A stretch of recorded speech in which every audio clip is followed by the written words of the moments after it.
ప్రవహిస్తున్న నది, దానికి రాయి అడ్డపడితే ఫస్ట్ దాన్ని తోసేయదు, తప్పించుకుని వెళుతుంది.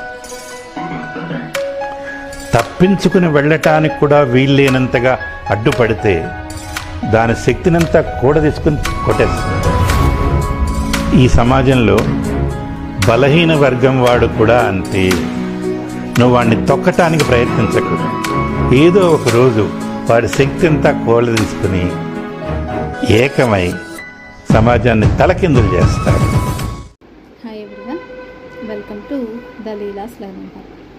చూసారు కదండి, ఒక నదే తన ప్రవాహాన్ని ఏదన్నా అడ్డుకుంటున్నప్పుడు దాన్ని నెట్టివేసి తన జీవితాన్ని, తన ప్రయాణాన్ని కొనసాగించడం జరుగుతుంది. కానీ మనము ఏదైనా అడ్డంకి వస్తే అక్కడే ఆగిపోతున్నాము.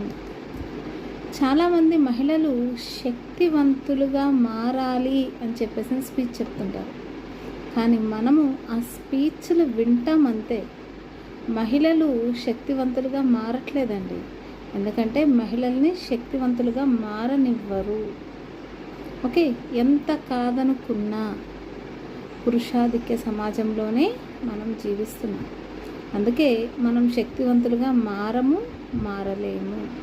ఒకవేళ బై ఛాన్స్ ఏదైనా అవకాశం వచ్చినా కూడా, లేదా మనకి ఏదో మిన్ను విరిగి మీద పడింది అంటారు కదా, అలా ఏదైనా వచ్చినా కూడా ఎవరో వచ్చి సహాయం చేస్తారని మనం ఎదురు చూస్తూ ఉంటాం అంతే.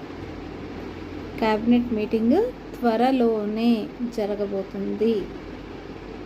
క్యాబినెట్ మీటింగ్లో ఏ అంశాలు డిస్కషన్కి వస్తాయనేది చెప్పలేము, కానీ క్యాబినెట్ మీటింగ్ త్వరలోనే జరగబోతుంది.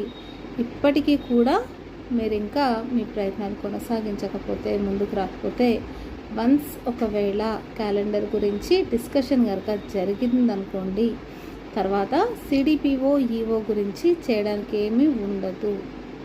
ఓకే, ఎవరైనా కూడా మీ ప్రయత్నాలు కొనసాగించాలి అనుకుంటే ఈ సమయంలోనే ఈ ప్రయత్నాలని కంటిన్యూ చేయండి. చేతులు కాలాక ఆకులు పట్టుకోవడం వల్ల ప్రయోజనం ఉండదండి. Okay, thank you so much.